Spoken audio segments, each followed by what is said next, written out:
the Dream Screen Panel. Seated before us are some of the most exciting, innovative, and talented experts in the television and screen, and they are writers as well. These gentlemen know how to get things done, how to create, write, pitch their stories, and get them produced. They have a uniquely and highly in-demand skill set, and in 50 short minutes, we are going to hear their stories and get some advice. I'm going to introduce these gentlemen. We have Dan Merchant. He is an Emmy and Iris award-winning television writer, producer, director, presently working on Sci-Fi's top-rated zombie hit Z Nation. In 2016, he returns for season 3 of Z Nation to bring more horrifying fun and mercy to the zombie apocalypse every Friday night. His feature film screenplay, Kenny Kane is a Dead Man, has been optioned by Ryan Reynolds' Dark Trick Films and is now in pre-production with Myriad Pictures for early 2017 release. He is also known for Lord, Save Us From Your Followers, and Strange Frequency. His satiric novel, The Great American Stay-at-Home Wives Conspiracy, co-written with B. Scott Taylor, was published in 2007. Next, we have screenwriter and poet Ken White. Ken White is a co-writer and co-producer of the feature film Winter in the Blood, adapted from James Welch's novel of the same name, and co-director, co-writer of the short film Universal VIP. He has adapted for the screen Deborah Erling's novel Perma Red, and stolen with the novel's author Lucy Christopher. He has written or co-written 10 feature scripts, including Bright with J.J. Brader and The Weir Man, as well as adaptations of Goethe's The Sorrows of Young Werther with J.J. Brader, and the medieval Irish epic The Cattle Raid of Cooley. His current projects are a supernatural horror script, The Orpheum Circuit, and a television pilot, Lit, with James Meetsy. His poetry has appeared in the Boston Review, the Tusculum Review, Columbia Journal of Literature and Art, Versal and Manor Horse Quarterly, Spork, Omniverse, and Poets.org, among others, and is forthcoming from Action Now. He is an author of one book of poems, Eidolon. His second book of poetry, The Getty Fiend, is forthcoming from Los Fuegos Press in early 2017. White teaches screenwriting at low residency MFA program at the Institute of American Indian Arts. I'm going as fast as I can. And finally, executive producer and screenwriter Elwood Reed. Elwood Reed graduated from the University of Michigan with an MFA in creative writing and is the author of a collection of short stories, What Salmon Know, and 3 novels, If I Don't 6, Midnight Sun, and DB. He has contributed work to GQ, Outside Magazine, Details, and numerous anthologies, including Best American Sports Writing. He has sold several feature specs, worked for New Line, and more recently rewrote Death Wish for MGM. In television, he has sold many pilots and worked on shows such as Close to Home, Blind Justice, Undercovers, Cold Case, and Hawaii Five-0. He was the co-creator of Peabody Award-winning drama, The Bridge, and is currently the executive producer of The Chi. He serves on the Humanitas board and mentors aspiring television creators at the Sundance Lab. Please welcome these gentlemen.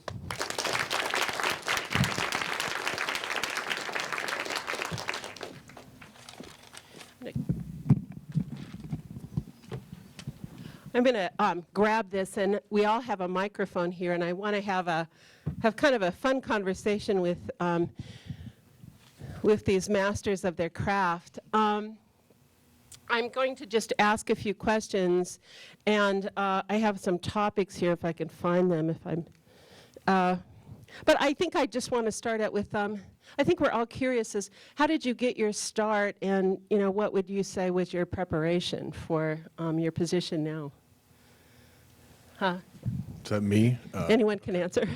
I mean, if you're talking about screenwriting, I'm going to apologize in advance for my language. I'm just gonna. If you have problems, you can talk to me afterwards about it. But because people in Hollywood do talk not so gentle. But for screenwriting, the way I got into it was someone had optioned one of my books, and it was off an essay I had written for GQ, I believe it was. And this guy calls me up and he says, hey, I'm going to be in, he says he's a producer, but you've heard all that crap before. And he says, I'm going to be in New York for a wedding, and blah, blah. He starts telling me about this wedding, and it sounds insane. He's like, would you meet me at the Four Seasons for breakfast?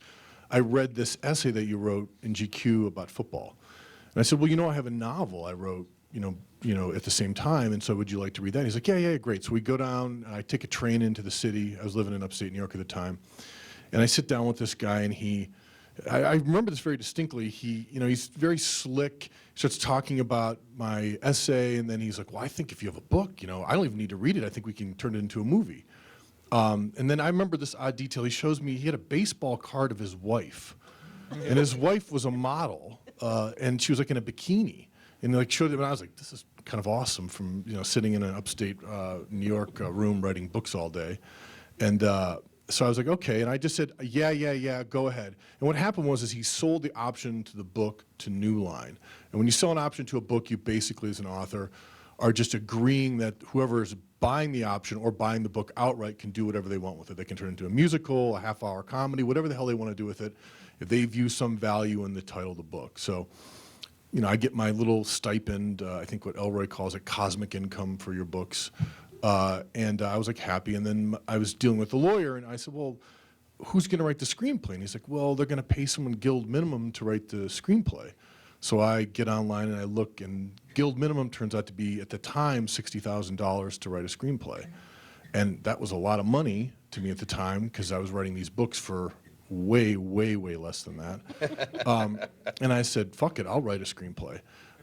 And they look, have you ever written a screenplay? I was like, yeah, I've written a screenplay. And it was a lie, I'd never written a screenplay. So I took 2 weeks, and I did not write the screenplay of my novel. I wrote this like crazy thing about some guy poaching and bears and all this weird. It was the weirdest thing you can imagine. I sent it in, and they called up and they said, you can write. You want to come out to Hollywood and maybe possibly adapt this. So that was the way I got into the business, and I went out there and never adapt your own work. It's some good advice. You're so fucking sick of it when you're done with it. But by the time you get done with the notes process and all this other crap that they put you through, and then it doesn't get made, you've been living in the headspace of that work for 5 years. And that book still continues to get optioned now and again. But it was one of those things where I just lied, and I just read a bunch of screenplays just like I did when I wrote novels or short stories, and decided to try to do it. That's how I got my start in the screen business. And TV is a whole different thing, but that was for the feature side. Thank you so much. I'm also going to ask, you can continue to answer any questions you can continue to answer any questions you'd like, but I'd also like to ask about education and what is your background to write, and so one of my students had asked me to ask, is there a formula for success, do you think, or is it kismet? I'll jump in on that one. I'd say no, there's not a formula. I can tell you right now, these two guys are smarter and better read than I am. I got inspired by, Stephen King and Elmore Leonard and Saturday Night Live. So we can talk about James Joyce, but it'll be a short conversation for me. So I went to a modest and nice little university called Pacific Lutheran University near Tacoma, Washington. It might be top 10 in the Northwest for liberal arts. It's fine. It was good. But at that place, I had a chance to, lay my hands on film equipment. I got to make short films. I got to edit the films. I learned a lot by doing. As Elwood mentioned, I'd get screenplays, and I would read those, and I'd watch the movies. You can almost do your own film school now, right? The screenplays are published or available online. Watch the movie repeatedly, see how it translates from the different writers will do things differently. We were talking just as the panel started with a guy that we both like, Walter Hill, who's done a bunch of good action movies. 48 Hours would be one of my top 10 favorites. And there'll be some screenwriters that'll have this great dramatic prose to explain, he raises his fist, the golden ring catches the light, it blinds his, and Walter Hill will write, they fight. And it's like, what? And it's like, well, he's directing his own stuff. So I figured out he had a vision for what he wanted. He wasn't going to waste it on the page. He's very economical and very, very, I don't know, it's like carpentry work, the screenwriting sometimes. You've got all, so it's very different. I've written novels and and nonfiction work as well. And I remember finishing a screenplay and then moving over to the novel and working my ass off all day and only getting like 10 or 11 pages. And I looked at it and realized, God, there's a lot more white on the page when you're writing for the screen. A lot more words required when you're doing a book. But anyway, so I'd say no, there's not one way. There's the desire to do it, the desire to tell a story, and like with the Elwood story, you've got all sorts of goofy anecdotal things. I met this guy and he introduced me to this person and they said this thing, and I knew that Eric Clapton played the guitar solo on Why My Guitar Gently Weeps, and then we became friends, and stupid stuff like that that have to do with personality and how you connect with people. And then, you know, all of a sudden you're going down this road and telling this kind of story. But I think it all starts from this desire to get these ideas, these stories out of you, to connect, you know, to people, and a love of the craft, a love of the medium. I think it's a frontal lobe disorder. That goes without saying. Yeah, right. I think that if you don't and it makes you crazy, well then you've got a good shot, because it's also a no business. It's 99.9% no. And even when you get yes, like that's the thing, is that you'll get that kiss at the front of the date, but it's yes, yes, yes, yes, yes. We have optioned your piece, we have done this, and it's green light all the way until it isn't, and you have to be okay with that. And as a matter of fact, there are a lot of people who just, I'm getting to the actual question, but I'm jumping off of this. A lot of people just, they're working screenwriters and nothing ever gets made. It's just, that's you do. You make a pass, you brought in for a specific thing that you do well, and you get hired for this thing, and you were just workaday Joe under the radar, and that's okay. I mean, a lot of I think screenwriters prefer that. But anecdotally, I have never gotten anything by setting it up. It's always been what I think of as luck. And I remember Amanda was saying, you can make your own luck. You can. It was everything. The opportunity was lucky, but my being ready was not. My being ready was working one's ass off. So if there is a formula for success, in the heyday of the Indianapolis Colts, Edgerrin James, Nice. Edgerrin James, running back, he would work out at 3 a.m. in the morning. Best advice, period. And reporters asked him, why are you working out at 3 a.m. in the morning, or 3 a.m.? And he said, because I got to get it right while the haters are sleeping. That is the formula for success. You get it right while the haters are sleeping. So and you're talking about, well, you got to write before and you got to write after. You write whenever. If you wake up at 3 a.m. and you're too sleepy to write what your thought is, you just turn down a booty call from the muse. You never do that. You have to. That's good. The phone rings. You say, I'm pulling on my sweats. I'll be there in 10 minutes. That's the job. So get it right while the haters are sleeping. Never refuse a booty call from the muse, and eventually you're going to be ready when your name is called. But that's going to be at the right party at the right time. Yeah, I've heard it as opportunity and preparation are the two ingredients. And the preparation is the only one that you can control. And the opportunity, it happens, and you're either ready for it or you're not. I mean, the other thing too, I mean, I'll be the bitter. I mean, I write in television right now. I gave up on movies. And I'll say this, and I'll just be brutally honest. You guys can either agree or disagree. Like, there's a lot of shitty writing in TV and movies, and there's a lot of people that make a lot of money for really shitty writing. And I think one of the things that you guys can do, and it helped me, I think, too, was that I started as a novelist and a short story writer. And I don't think that necessarily translated one-to-one, but what it did give me, it gave me a sense of sort of the craft of writing, because a lot of people think you can skip to that idea of the Hollywood thing. Oh, big spill here. That's a good one. That's a good one. Yeah. But, you know, the thing is I think you get this wrong idea about Hollywood that all you have to do is have the great idea, like, you know, what if you had a movie with aliens and cowboys? And, like, you know, and that was a movie that was sold off the fucking poster, and they figured out the movie later. Almost. You can make a living doing that. I think you have to ask yourself, do you want to be that person? I was the guy. I wasn't very slick in a room. I was the guy that go, yeah, I'll show you on the page and I'll write it. Now that has some, you know, pluses and minuses. But as I've gotten older, what I've seen is a separation between the people that were very slick, very good in a room and selling. They're selling less things because you can only not deliver a few more times. Like they'll give you 4 or 5 times, and after a while they'll go, you know, I know what Elwood scripts are shit. He comes in, he has a great pitch, and then we get the script, and then we got to pay someone else to fix it, or we can't make it. So what I do is when I sort of recalibrated my career in TV, I really prided myself in taking as much care and time in writing a script as I would a short story or novel. And I think that's one thing you have to be very clear of this business is that you cannot crassly go out there to make a lot of money and think you have $1 million idea. I think that's the wrong way to approach any kind of writing. And even if you want to write obituaries the rest of your life, you better be the best damn obituary writer there is, or try to, and suffer and sweat that sentence. And I think that's the thing is, as I've gotten better and more successful in my career, it's as I've taken more care in the actual writing and less time in all the other bullshit that we have to deal with, which is, like you said, the crazy connections and the way that jobs come about. That's the stuff you can't control. Yeah. I have this thing that kind of following up on what Elwood said, that I refer to it as the phenomenon of invisible ink. And it occurs for me somewhere between the 4th and 5th draft of a script.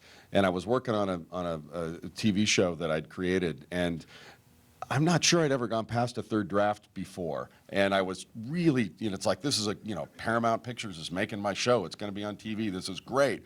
And I really want to make it great. And this weird thing, and I was it's embarrassing because I'm in a professional environment.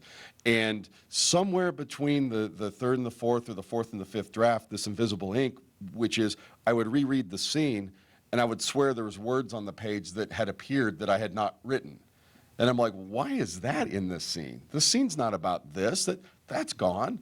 That's gone. No, the whole scene is about this one sentence here. How did I go here? And you rewrite it. And it was so freaking easy to make it really good. I just had to get to where I was okay with the fact that, because look, we all think we're genius when we finish draft 1 and type the end. It's like, this is going to change the world. This is going to change writing forever, for everyone. And then you read it again a week later and go, oh, this is terrible. So once you get past that, it's emotional. So much is an emotional thing. I'd get it deeper into it and go, oh, so just resign yourself to the fact that you're writing, you're rewriting, you're putting. Well, I mean, you bring up a into good it. point, which I think Amanda brought it up in the freelancing thing, which is when there was a question that came up about when an editor gives you a note. Yeah. And when you write in our business, the thing you have to understand is that it's a collaborative business. You will get notes from everybody and people that have not engaged with what you've written.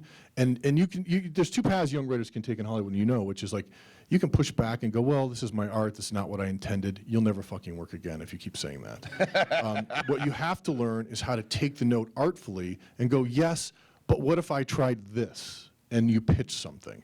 When I run writers' rooms all the time, and those are the writers I want in the room, the people that can sort of hear a pitch, pivot on the pitch, and come up with something better, and not take it as a blow to their ego. If you have a sensitive ego and you think everything you write is really good, screenwriting is probably not for you. Because it is a vicious marketplace that everyone wants to have a hand in, including the editor, the executive producer, the guy that has read 3 sentences of your script will have notes on it. Right. It's just the way it works. And guess what? There are 50 people in line behind you that will artfully do the note and figure out a way to sort of get what they want. Because I think was what Amanda was saying. It's the notes and the stuff that we all get, which is a huge part of the writing process, particularly in television. These people particularly are not nearly as educated as literary editors are or magazine editors, but they have this sort of dog sense that there's something wrong with the scene.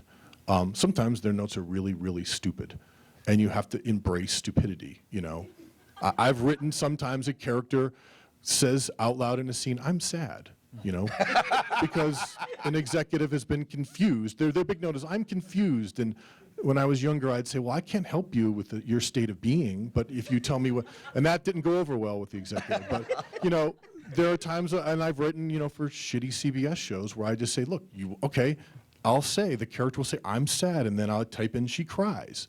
And they'll go, oh my God, that made the scene so much better and more emotional. I'm like, okay. But they were paying me, and I wasn't going to expend my creative bullets on that scene, because I knew what the show was. It was never going to be masterpiece theater. It was what it was. It was this sort of very plain, basic hamburger that a lot of people liked. And that's what my job was. It's also fluid. I don't know if this is how it works in television. It's so fluid. I'm fortunate that in that I was trained as a poet. I went here as a poet. That's for me. I mean, I even dress like the Belle of Amherst at home.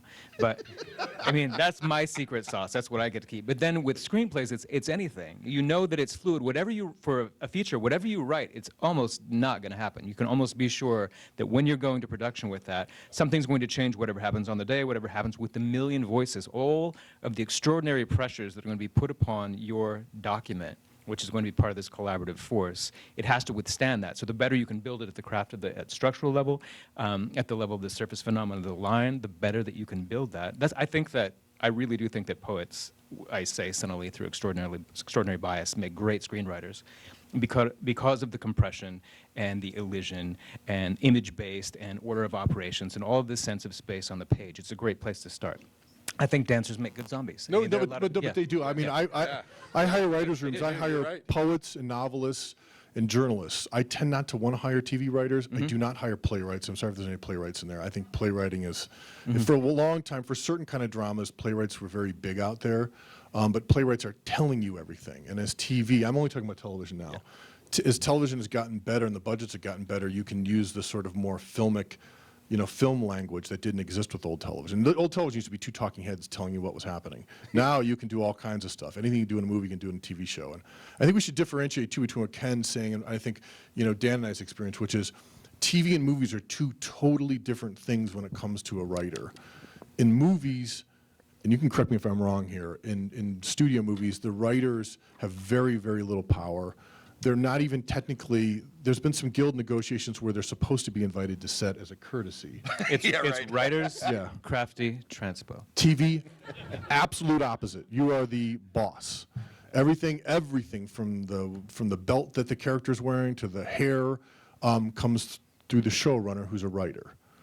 They dictate every aspect of production. The writer does. In movies, you take that script, you hand it off, and Inarritu, who's a genius, takes your humble little words and elevates them. And that's time tested in movies right now. There's this real divide between writers and the directors and the producers in movies.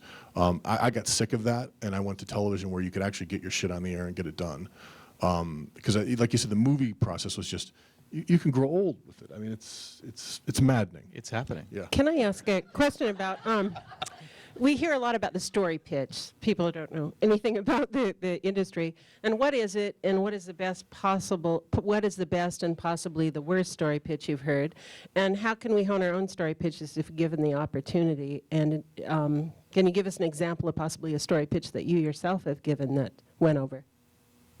Start that one? Well, I mean, the pitch, for those of you who don't know, I have an idea for a television show.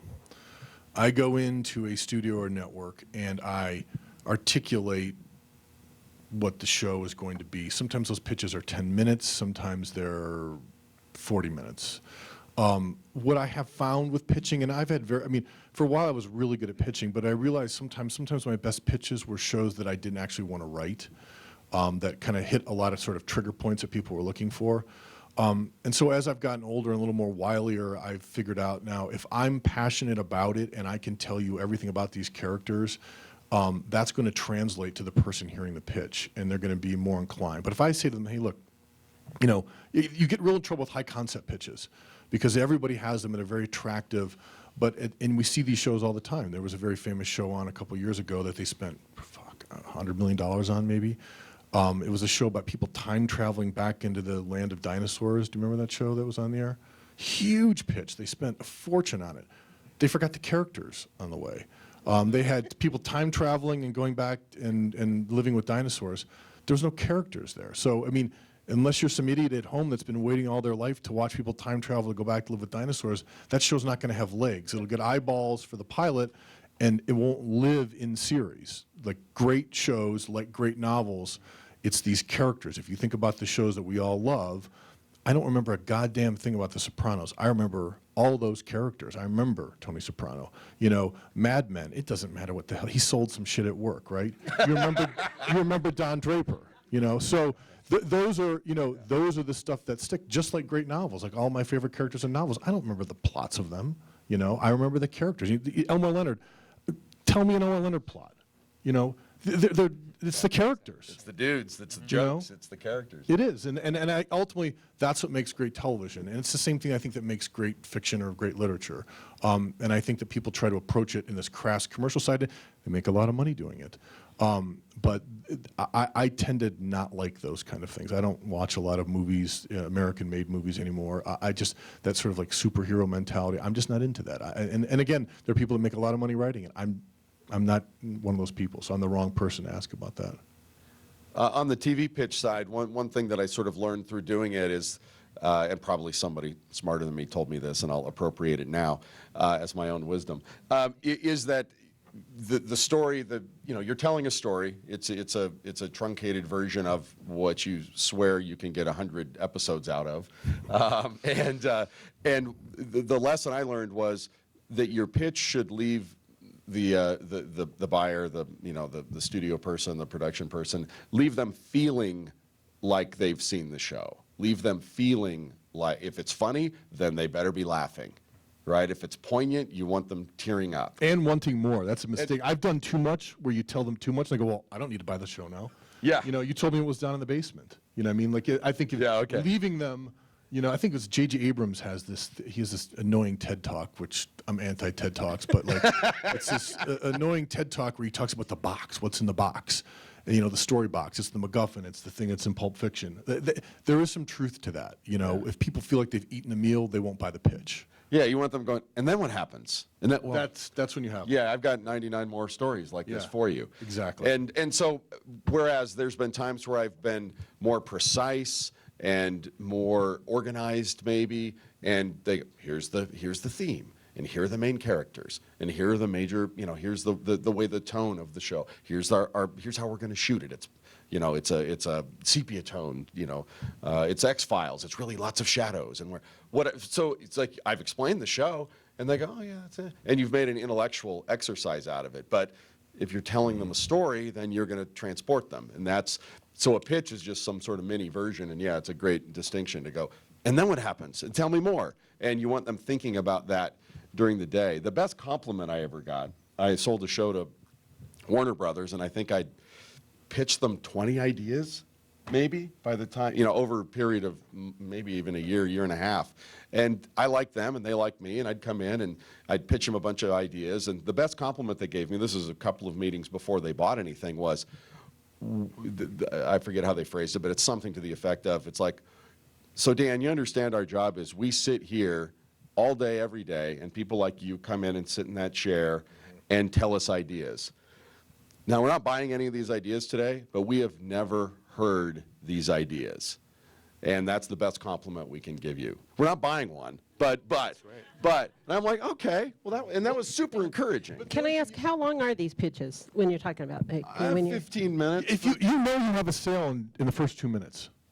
Yeah. If they're not checking their phones and they're not looking at each other, But I think to what Dan's point is like, you got to remember these people. This is all they do. They hear pitches all goddamn day.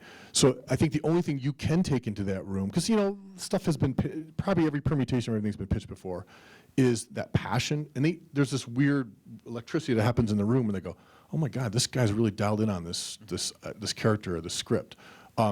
That's going to get you to a buy a lot quicker. And there's something that, this is a little more inside baseball, but a lot of times the rooms are pre-warmed up for you. Your agent or representative or whoever the hell is called to get you the meeting has pre-pitched the arena. So meaning like, yeah, I'm open to a zombie medical show. That's what they want. They'll hear it. But if you say, hey, it's just a procedural cop show, they'll go pass because they've heard a million of them. So that's where these writers get obsessed with these little twists and these turns and all this stuff. But if you can get in that room and you can pitch them a cool character they've never heard before, or a unique take on a world that's been seen a million times, you're going to get a buy. And you do know. You know them almost It's immediately, yeah. Immediately. It's like Mojo. It's love. It's you walk in and there's a connection or there's not a connection. And also the wrong person to ask because I'm not good in a room. So I've paired myself with a charismatic writing partner. So he is very useful in the room. I am like speaking with a small freckled Vulcan, and that is off-putting for a lot of people. But Unless don't you you think? like- unless you like data. I think people that pitch. I mean, this is me being Yeah. prejudiced. I have seen with a lot of writers I have, the ones that are really good in a room pitching are not necessarily the best writers. Absolutely. It's a That's- skill that doesn't go Absolutely. hand in hand. That, yeah, I don't take it personally. I just, You're the complete package, Dan. We know. So can I ask, like, what are what are the hottest stories, do you think, that are out there? Like, when you hear that, is it jaw-dropping, or what electrifies the room with it? Can you give an example of you a get story it, but that- it's new. When he said Yeah. zombie cop procedural, I went, oh, it's iZombie. But she, you exactly, say, right. if someone says it's a cop procedural, but she's a zombie and she Yeah. gets their brains and then she knows what happened. And I think, I know exactly how that's going to work, but I know what it is, but I don't know how they do it. They'll hear that pitch. They'll get in the room, but then you have to pitch characters and motor behind it. Yeah. That's the trick. Because, like Dan said, it's real. I'm in a situation right now where they said yes to this fucking thing, and I wish they'd say no. Because I gotta write 10 episodes of it. Right. And I'm scared shitless because I'm sorry, I don't really want to write the show, but I'm going to. But when they say yes, it's really, really scary because you're presumably 100 shows. You have to have motor and character to burn up 100 shows. That's why there's this big thing, we're talking about pitches right now. One of the things that's warming up pitch rooms is IP, which is a piece of property. And it is just useless. I mean, I'll tell you a story right now. They wanted me to do a Hawaii crime show for FX, right? So I'm like, okay, whatever. And I was really resistant to pitching the show. I was like, I'll fucking write you something and you'll see the show on the page. Like, well, we had this book. And literally the book had a picture of a surfer in a wave on the top. And I was like, I read the book. There was nothing in the book. This book is a piece of IP that meant something to the studio and the network. They didn't read the book either, but it was a book about Hawaii, so it must be good, right? And because I agreed to pitch a Hawaii crime show, again, had no resemblance to the book except there was a guy in a wave. It attached a management company and a whole other set of producers that all of a sudden they show up at my first pitch meeting. I'm like, who the fuck are these guys? There's 5 guys in the room, and they're like, well, they're from Management 360. I was like, oh, because of the book. So you're seeing now a lot of stuff that's based on property, and that's why the Marvel and DC universe are so valuable, because it's pre-existing property, and they're really looking for these things out there that they think, hey, these novels have a following. We can build on it. They already have a sort of footprint in the culture.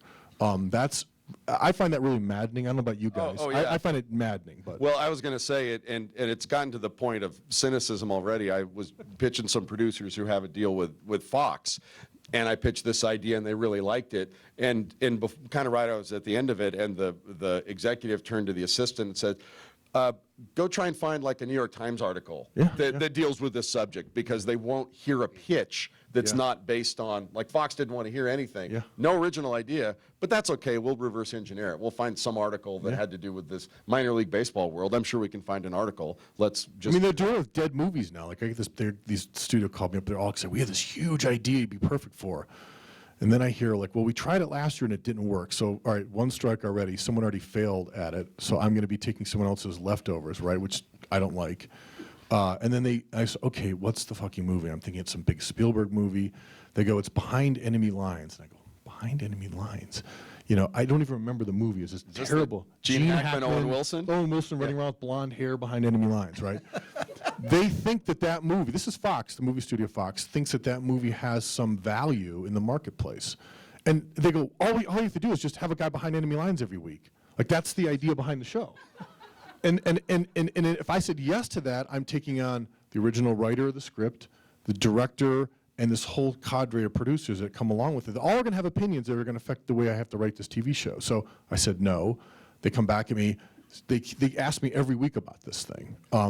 Because in their minds, it does mean something. And I reminded them, I said, well, you guys just had Minority Report, which is a huge Steven Spielberg movie and Philip K. Dick IP, utter failure. Well, we still think IP matters. So it's, someone hasn't, I don't know how to describe the need for it. It's even happening in movies. You see all these these big book, young adult book adaptations. They mean a lot. I would say for pitching, have an eye for IP. Find the right piece of IP. And it can be, like you said, some cockamamie article. If it has a cool take on a world, it really can mean something. You can option that for almost nothing. Can I say something? I teach a class in creative writing. I had a 300 level class, and I had a student. I asked for 2 pieces of information from them, something from their lives. I got mostly juvenilia. Then I got this. I attended school in eastern Montana, and high school, and I had a girl who didn't like me very much. I don't know why she didn't like me. And me and my best friend, after she'd picked on me, we went over to her house, and we killed her horse. It was You can kind sell of that pitch tomorrow. Yeah, that's right. Seriously. it was kind of like, what a series, like, and this was in a semester where everyone was talking about how much they love their horses. You know, and I was thinking girls and horses, Check and the then it statute was of like a limitations, twist and of then- that. You could sell that pitch.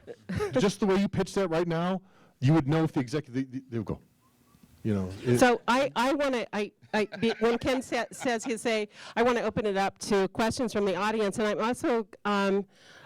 also going to do something unusual, but if you have a story pitch, you can pitch it really fast. I'm sure these specialists might tell you, yeah, you're going too slow, or it wouldn't work, but anyway. I just want to so- speak to IP just briefly. It's so important that I had an idea. The production company liked it, and they asked me to write a novel so it would be an IP retroactively. Oh, right. Yeah, Yeah. all the time. Like, yeah, we can. I'm we doing like that this right now. yeah. It matters. Yeah, I've got absolutely 3 matters. comic books that I'm going to write just so I can sell screenplays I've Exactly. already finished. That's exactly the circumstance. Yeah. Okay, I'm gonna get out here. Yes. Ken, I'd like to hear a little bit about your relationship with the actual author of Permared that you wrote the screenplay for. Do you talk at all, or did you just write it from the novel? What was your relationship? Anything? During the adaptation process, Yeah, we didn't consult at all. there's nothing. No, I did, and I mean, for good or for ill, we'll see. But I also know that that's it's also a flexible circumstance, and part of it was making specific choices relative to get it through the marketplace, also that it could resist some things. And I also know that if I'm participating in it all the way through, I'm still involved in those choices. And Deborah's on the project as a consultant, so that's when that voice comes in after someone comes on. Deborah, what was it like for you to read the screenplay? I resisted reading it. I think it's a whole other medium. I It don't is. want to be one of those writers who gets in and says, this isn't my work. I just want to, I want it to be something else. It's out there in the world. It needs to have its own. Which I really, really appreciate. But I did adapt with a YA author her work. She had not, because she wanted to be, it got an option. She wanted to be part of the process, and it ended up being a good process, but it was a really, really, really a struggle because people working in their own work, and it was her first script. I learned a lot. I learned a lot as a human being. So I do. I appreciate the resistance. I mean, I think having done both, having had my stuff adapted and adapting other people's stuff, I think the best thing you can do on both sides is just not really talk to each other. Because it's that type, I mean, like, well, I'll give you an example. Who knows if this is a real story or not, but like Patricia Cornwall, do you know who she is?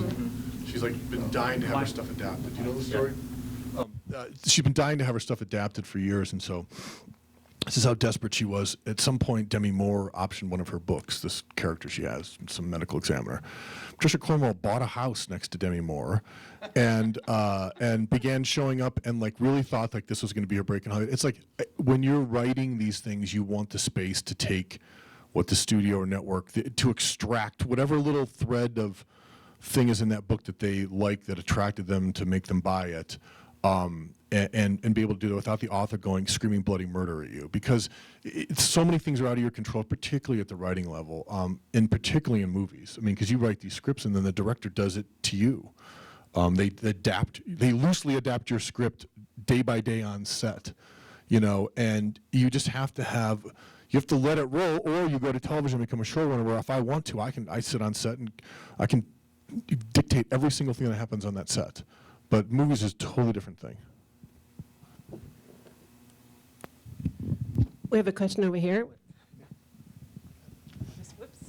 I have 2 questions. One about going in a room and pitching, to executives. Is that something that happens with just television, or with screenplays as well, or is screenplays more like writing the screenplay? That's question A. And then B, are you guys getting in the room to pitch because you're known quantities? You've already written for shows and places, and is there some kind of apprenticeship that a new person who wants to try to write for television has to do? Like I've heard about spec scripts. So I was just wondering if you could speak to that. I'll lay out the yes, you do have a name, and the more stuff you do, you can go in and pitch. But just so you all know here, I'll talk about television. There is a real bona fide way to break into television, which is there are things called writers' rooms where I have to, when I have a show, I'm hiring writers. Now, the levels of writers go from executive producer, co-executive producer, supervising producer, producer, co-producer, story supervisor, story editor, staff writer, okay?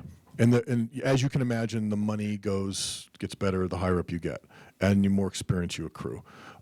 You can go out as a young writer or whoever someone wants to be in there and say, I want to be an assistant or take notes in a room. That gets you in the writer's room. And that gets you around to the writers who all have relationships and who are all going to go off and sell shows. And at some point they'll go, hey, Ken, Ken was a great fucking assistant on my show. You want to be a staff writer on my show?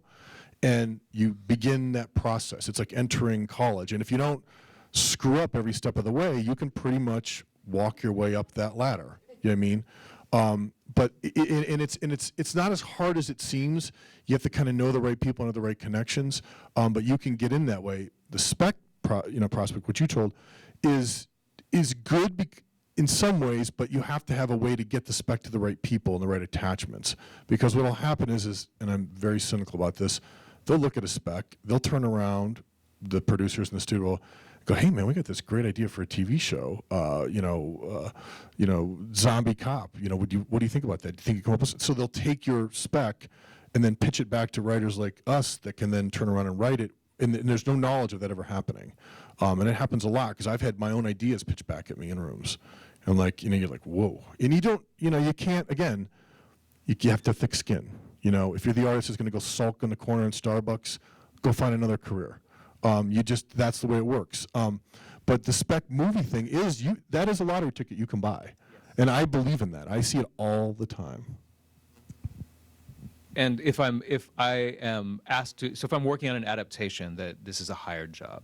So I'm working on that. I can also be working on the spec. I'm always working on a spec. I'm never stopping. If it goes out, there's no momentum. That's also the dark side. There's no momentum. Nobody cares. Nobody remembers. Whatever. You just keep working, keep grinding. So I can keep working on a spec, and then I can have a stack of those. Well, obviously, a stack of those while these other working projects are financing the lives of these projects.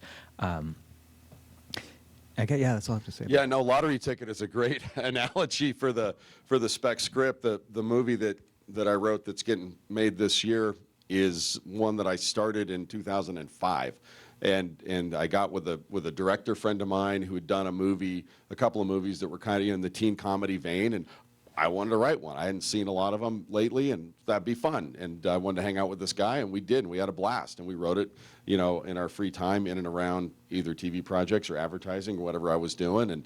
And he knew a guy, so we gave it to that producer, and they liked it. And 30 people said no, and we put it away for 5 years. And that producer dug it out, read it, and went, this is still pretty funny. And we rewrote it again. It was a teen comedy, high school comedy, and we realized that none of the high school characters had cell phones. That's how long ago we read it. It's like every kid's got a freaking cell phone. So fortunately, that opened up a wide world of sexting jokes. So that was nice. So then we redid a sexting joke pass on the script to make sure it was contemporary. And then, then we brought it out, and 3 people said yes. It's like, what? 30 people said no in 2008, and now the dark, silly comedy is like, okay, great, now we're into this. Enough years of war, I guess. You didn't sit there waiting for that to hit. No, I didn't. I kept going. Yeah. No, I kept going, writing other stuff, and then exactly. So now you got a TV show on the air. Now you got a movie going, and then you do get a little bit of that momentum. That's like, don't be precious. Like even when I was a writer, starting out with novels and short stories, I turned in this what I thought was a really fucking great short story to one of my teachers. She's like, "This is really good," and she kind of dumped it in the trash. She's like, "Now write another one." And I was like pissed when I walked out of that meeting. But what she was basically saying to me was like, you have to just keep writing. And one of those things, I see so many people come out to Hollywood, and 5 years down the road, they're still pitching me that script that you talked about. Right. I'm like, have you written anything since then? No. I'm like, well, what are you doing? They think that it's just a matter of finding the right person. Just keep fucking writing. Something will happen. And eventually, like all the careers that we've talked about, even poets, that career chooses you. You become that. Look at me. I'm a carpenter and a bouncer. That's what I'm built to do. I better be pretty goddamn good at writing because I'm too old to do that now. And you get to the point where if you keep doing it, eventually all the other options fall by the wayside. And your craft, you wake up and you're like, oh, you're a better writer. I look at old scripts too, and I go, my God, I've gotten better in some Right. things, you know. But there's still that spark there that's in that original Yeah, script. What got me going in this idea in Yeah. the first place, and you might revisit that with Yeah. a different angle. Yeah. You're better. Yeah, you come back and at the pass on that old script, like you're saying, like now you have new muscles, new mojo. You can go in and make that pass, and it's going to sparkle. Also, I never have panic when they say, yeah, that's pretty good. What else you got? I think, oh, I've got a stack of things I've been working on for years. Always. You always go in with at least 3 ideas that you've thought all the way through. You pitch the one, and then when they give you the ambush, what else you got? Like, oh, I know, I have an idea. No, I've already practiced that idea before that they ask, because they will ask. And I think we talked about this earlier too, but so much of it's about fit. It's not, is it good or not good? It's like, does it fit? And with this comedy, it's like nobody wanted a dark. The comedy's about a high school kid who fakes a terminal illness to be popular. It's like, so there you go. In a certain era, post 9/11, Friends went from almost off the air back to #1 because everybody wanted comfort entertainment. In another time like this one, okay, something a little darker and a little edgier and a little more punch in the face passes now. It doesn't mean it got better. It was always pretty good. It was always pretty funny, but in terms of marketplace, so then you write that one, you put it down. You go, what's the next thing I want to say? What's the next thing I want to write? And, they won't always find a home. They won't always fit, but you'll be a better writer. And then, when your friend calls and says, hey, I'm doing this zombie show. You want to come? It's like, okay, sure, great. And I'm twice as good a writer as the last time we crossed paths, 3 years ago on something. So you just got to keep moving. Do we have any questions from the? Yes. I was curious about the transition from being a writer to a showrunner, and those seem like fairly different jobs, and if you have any insights on that or that. I mean, I really do think it's more like being a novelist, because when you're a writer, you're kind of like absolving yourself from the total responsibility of the product. Where when I now write something and I'm running the show, everything on that screen ultimately is on me. So I'll sit down with the director and I'll tone them and I'll tell them, no, we shoot this conversation this way. Like, it's literally, you have to take responsible for everything that goes on the screen there. So actually, for someone like me, it was a natural fit, but there's the shitty part of the job. I had to fire people. I'm screaming at, an actor's screaming at me, and I'm grabbing him and throwing him against the wall, telling him he cannot treat other people that way. Like, there's that part of it too, and then there's the person who won't come out of their trailer because they're depressed and they drank too much wine at lunch. It's all this bullshit you got to deal with. But like, I've got 5 kids, so I just sort of treat the whole show and my actors like my kids. It's like I have a variety of techniques to get them to do what I want them to do. From yelling to bribing, to lying to them. And they all are valid, but that's the skill set for a showrunner. And there's a lot of people, I know a lot of writers, you guys run this, some people just aren't cut out to do it. You have to not be afraid of confrontation. And I know there's been a hard transition from a lot of my friends who are feature writers, because they would just write their script and then the directors and the producers took it over. But TV, it's opposite. You really do have to stand in there and make the sausage, every part of it. Yeah, my analogy for that is coaching.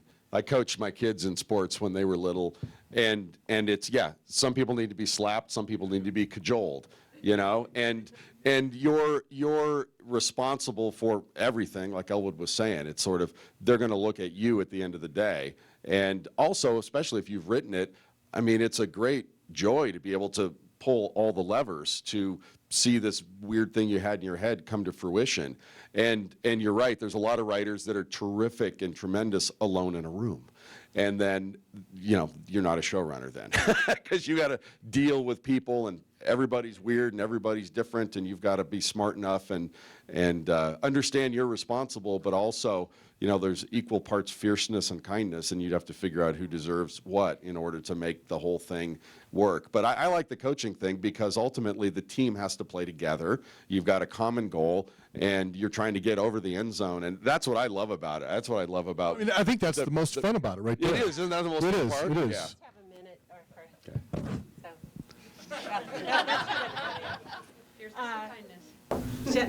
it is. I'm afraid we've hit our limit.